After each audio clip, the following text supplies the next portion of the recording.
For the residents of San Francisco, October the 11th, 1950 started out like any other day, with thick banks of autumn fog rolling in from the bay and across the city. By the afternoon, however, it became clear that something was seriously wrong. On that day alone, 11 patients were admitted to Stanford Hospital with pneumonia, fever, and serious urinary tract infections. One of them, a 75-year-old retired pipefitter named Edward J. Nevin, died 3 weeks later. Tests revealed the culprit to be Serratia marcescens, a bacterium so uncommon that not a single case of infection had been recorded in the entire history of San Francisco. So baffled were the hospital's doctors by this unusual cluster of infections that they reported the incident in a medical journal, though when no new cases appeared, they just dismissed it as a fluke. But unknown to the doctors and the residents of San Francisco, the thick fogs that crept over the city that autumn carried a secret passenger. Trillions of bacteria sprayed from a Navy ship sailing just offshore. Codenamed Sea Spray, this operation was part of a top-secret Cold War project to test the city's vulnerability to a potential Soviet biowarfare attack. But San Francisco was far from alone. Between 1949 and 1969, the US military deliberately exposed dozens of American cities and millions of ordinary citizens to potentially harmful bacteria and chemicals, all in the name of national security. This is the shocking story of one of the largest programs of human experimentation in American history. Biological warfare has long been a part of human conflict, from the medieval practice of catapulting infected corpses and rats into besieged cities to spread disease, to the infamous use of smallpox-infected blankets during the 18th century French and Indian War.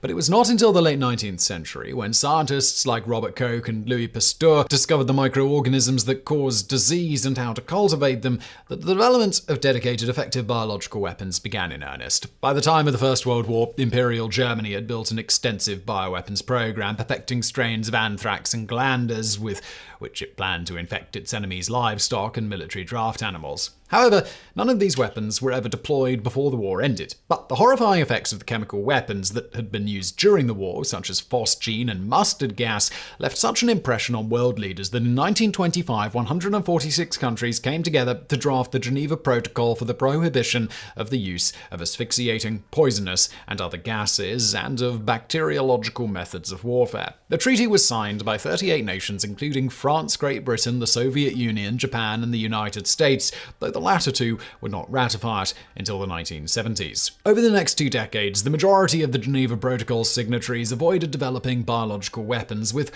one major exception. In 1936, the Imperial Japanese Army established a biowarfare research center outside the Chinese city of Harbin in the Japanese puppet state of Manchukuo. Run by General Shiro Ishii, the facility known as Unit 731 would go on to commit some of the most horrific atrocities in modern history. In experiments that make the work of Nazi scientists like Dr. Joseph Mengele look like the pinnacle of medical ethics, researchers at Unit 731 used local Chinese citizens as human guinea pigs, exposing them to deadly pathogens like anthrax and bubonic plague, before dissecting them alive without anesthetic to study the effects of these diseases. Japanese aircraft also dropped bombs loaded with anthrax, plague, cholera, salmonella, and other agents on 11 Chinese cities, leading to tens of thousands of deaths. While such horrors might seem like a unique product of Imperial Japan's particular brand of extreme militarism, it was not long before the Western powers too succumbed to the dark allure of biological warfare.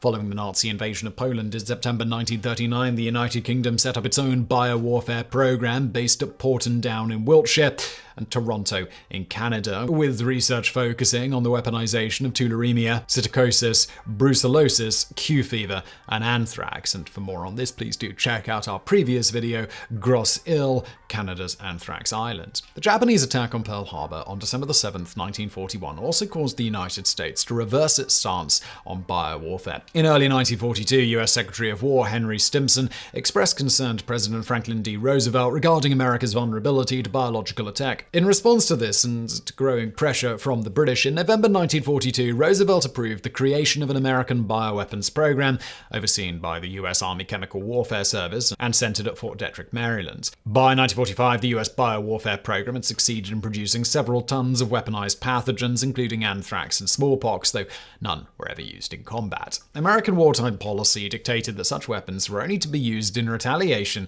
or as a deterrent against enemy biological attacks. And in this, the program was highly successful. After the war, captured documents revealed that fear of American retaliation had convinced Nazi Germany to abandon its own biowarfare program. The dawn of the Cold War brought a new sense of urgency to the US bioweapons program as intelligence obtained by the CIA revealed the existence of a vast Soviet biological warfare research program based in the city of Sverdlovsk in the Ural Mountains. Desperate to gain any possible advantage over the Soviets, the US government went so far as to pardon the scientists of Japan's Unit 731 in exchange for their data and expertise. Yet, despite the Japanese's extensive real-world experience in conducting biological warfare, many questions remained, like which pathogens would cause the most damage, what was the most effective means of dispersal, how would pathogens spread in cities compared to the countryside, which Soviet and American cities were most vulnerable to biological attack, and how could the latter be protected. 3 potential methods were evaluated for answering these questions. First, small-scale testing using model cities and wind tunnels. Second, full-scale testing using live pathogens in simulated cities. And third, full-scale testing using simulated pathogens in real cities. While wind tunnel tests by the British had yielded some useful results, the first 2 methods were quickly rejected, the first due to its technical limitations, and the second due to the exorbitant cost of simulating an entire city. That left method number 3, releasing simulated pathogens on real cities. The search thus began for American cities that could reasonably approximate Soviet population centers. This proved more challenging than anticipated, for most regions which matched Russian cities in temperature and precipitation did not match them geographically, and vice versa.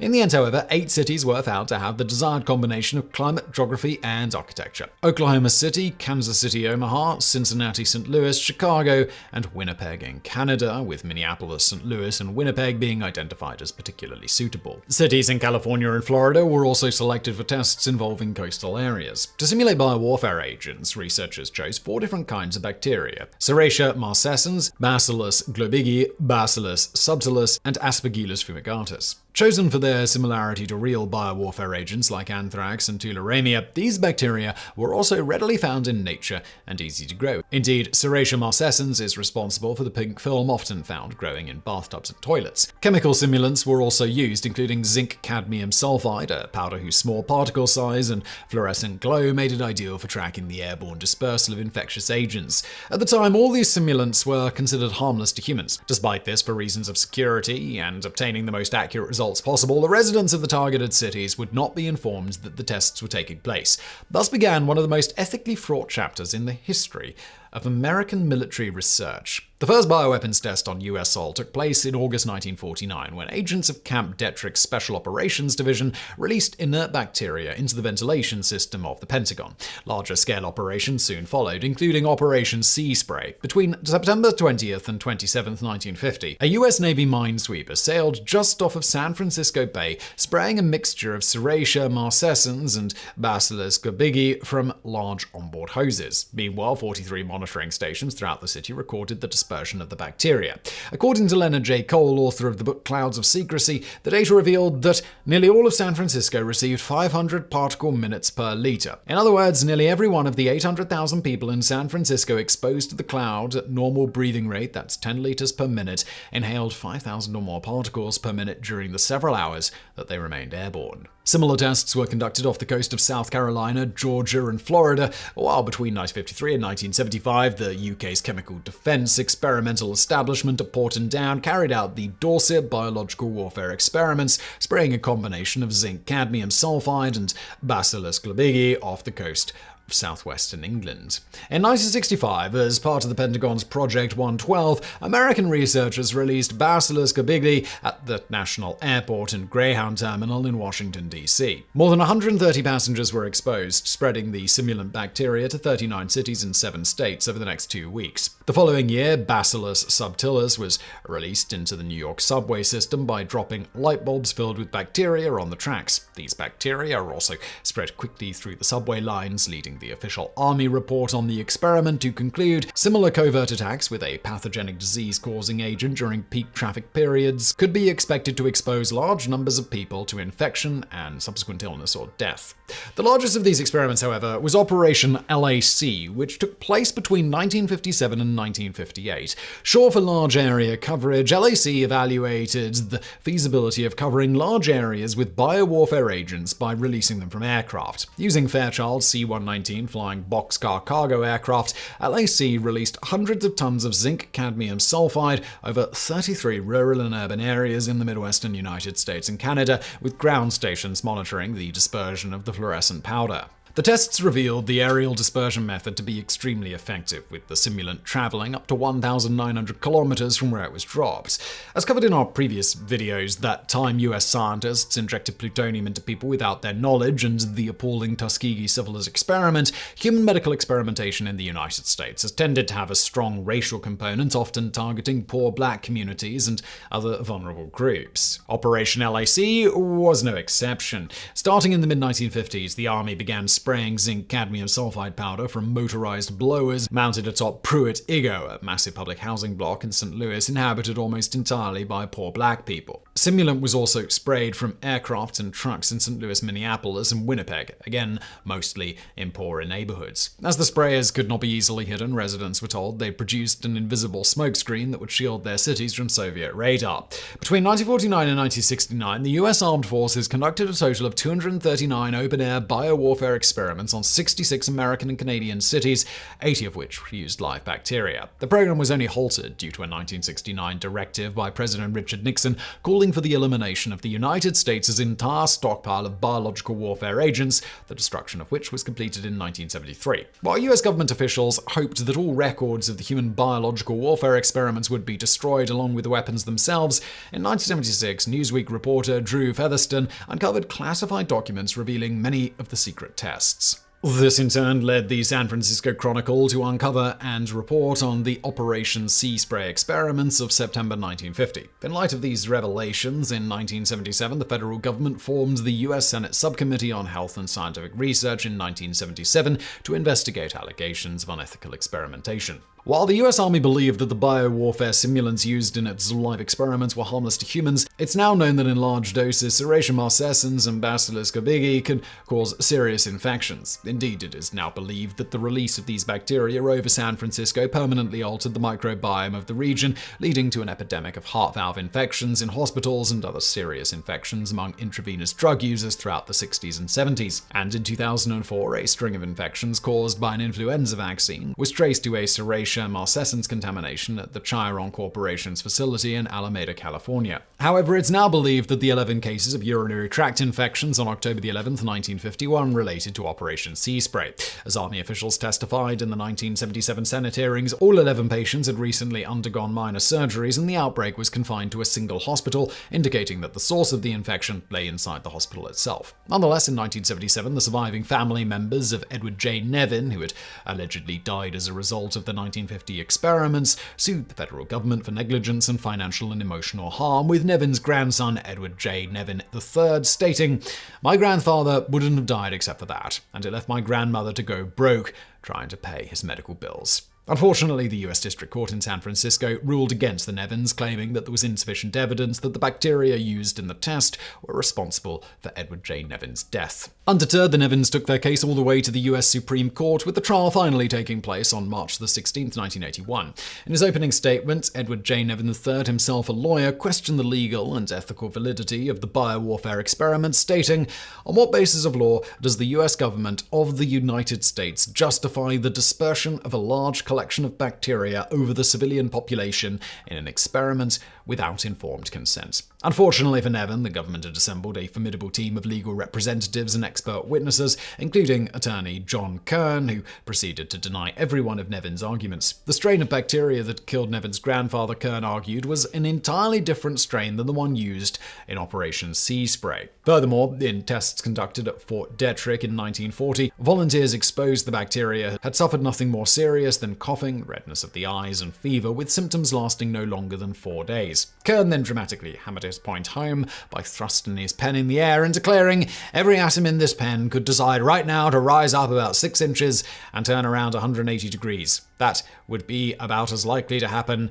as the bacteria killing someone." One of Kern's witnesses, a doctor for the biological warfare unit at Fort Detrick, concurred, chillingly stating, "The strain wasn't pathogenic, and I would still spray SF again today." Kern then proceeded to dismantle Nevin's arguments regarding the legality of the biowarfare tests, making the extraordinary claim that the government needed no permission to experiment on the public without their consent or knowledge. While the 1946 Federal Tort Claims Act gives the public the right to sue the federal government, this right is suspended in cases where the government is performing appropriately under policy. According to Kern, this exception applied to activities carried out in the interest of national security, including spraying civilians with bacteria. Though Nevin put up a valiant fight, he knew that it was over when Kern called his final witness to the stand, General William Creasy, commander of the U.S. Army Biological Warfare Unit. In his testimony, Creasy stated that not only was obtaining informed consent from the public not necessary, it was not desirable, stating, "I would find it completely impossible to conduct such a test trying to obtain informed consent. I could not have hoped to prevent panic in the uninformed world in which we live in telling them that we were going to spread non-pathogenic particles over their community. 99% of the people wouldn't know what pathogenic meant." The trial only got more belligerent from there, with Creasy berating Nevin for his alleged lack of respect for military officials and even trying to start a fistfight during recess. In the end, however, the Supreme Court sided with the government and refused to overturn the San Francisco District Court ruling that Evans's 4-year battle for justice ended in defeat. Meanwhile, doubts have been raised regarding the safety of the zinc-cadmium sulfide stimulant used in the US Army's LAC experiments. While at the time the compound was considered harmless, it is now known that cadmium is a powerful human carcinogen and in high concentrations can cause damage to the lungs, kidneys, and other organs. After learning of the simulant spraying activities in St. Louis in 2012, sociology professor Lisa Martino-Taylor claimed to have examined medical records and discovered a significant spike in cancer rates in the decades following the tests. However, no further evidence has emerged to confirm this link, with the U.S. National Research Council's official study on the matter concluding, "After an exhaustive independent review requested by Congress, we have found no evidence that exposure to zinc-cadmium sulfide at these levels could cause people to become sick."